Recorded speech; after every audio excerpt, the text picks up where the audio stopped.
Disneyland એક એવું theme park કે જેની માટે દુનિયાના મોટા ભાગના લોકોનું સપનું હોય છે કે આપણે ત્યાં ફરવા જઈએ. ત્યાં વિવિધ પ્રકારની રાઇડ્સ હોય છે, ઉપરાંત વિવિધ પ્રકારના આકર્ષણો પણ જોવા મળે છે. પણ તમને એક મહત્વની વાત કહી દઉં કે આ ડિઝની થીમ પાર્કમાં અત્યાર સુધીમાં માત્ર એક જ વ્યક્તિનું મોત થયું છે, તે પણ આત્મહત્યા કરવાથી. તમે તેનું ફાયર મેનેજમેન્ટ જુઓ કે અત્યાર સુધી કોઈ પણ પ્રકારની આગની હોનારત સર્જાઈ નથી. અને આ ડિઝનીલેન્ડના થીમ પાર્ક દુનિયાભરમાં ફેલાયેલા છે.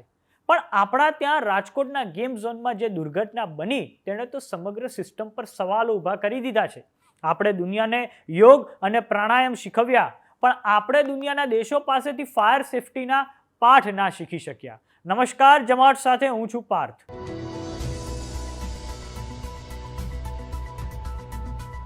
રાજકોટના ગેમ ઝોનમાં આગ લાગી. ત્યાં ડીઝલના 2500 લીટરના જથ્થાનો સંગ્રહ હતો, તે પણ ગેરકાયદેસર. કોર્પોરેશનની મંજૂરી ના લેવી પડે તે માટે શેડ બનાવવામાં આવ્યો. આખા ગેમ ઝોનમાં રબર અને રેક્ઝિનનું ફ્લોરિંગ હતું. પતરાના સ્ટ્રક્ચરમાં થર્મોકોલની શીટના પાર્ટીશનના લીધે આગ લાગી. તેની માત્ર ગણતરીની સેકન્ડમાં જ ધડાકા સાથે છેક ત્રીજા માળ સુધી પ્રસરી ગઈ. કેવી બેદરકારી! પછી તંત્ર જાગ્યું. રાજ્યના બીજા ગેમ ઝોન પણ બંધ કરાવડાવ્યા. આ પહેલીવાર નથી થયું. અવારનવાર આવી આગની ઘટનાઓ ઘટતી જ રહે છે. હવે તંત્ર અને સરકારો જવાબો આપતા રહેશે, પણ શું ખરેખર જેમણે પોતાના મૃતકો ગુમાવ્યા તે પાછા આવશે ખરા?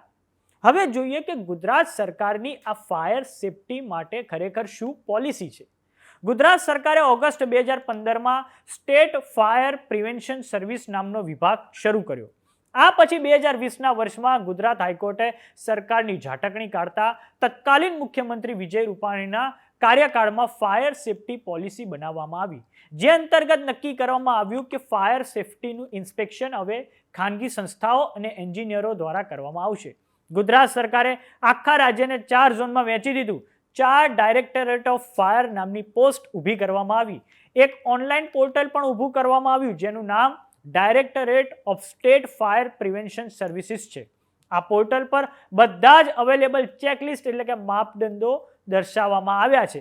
તે વખતે સરકારે કહ્યું હતું કે આ ફાયર સેફટી પોલિસી આખા ભારતમાં પ્રથમવાર કોઈ રાજ્ય દ્વારા બનાવવામાં આવી છે.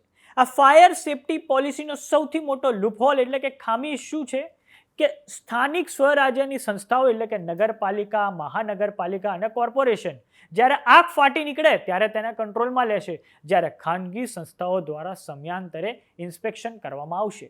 અહીં ખાનગી સંસ્થાઓ અને અધિકારીઓ સાથે મળીને મલાઈ ખાઈને આવા ડેથ ઝોનને ચાલવા દે છે.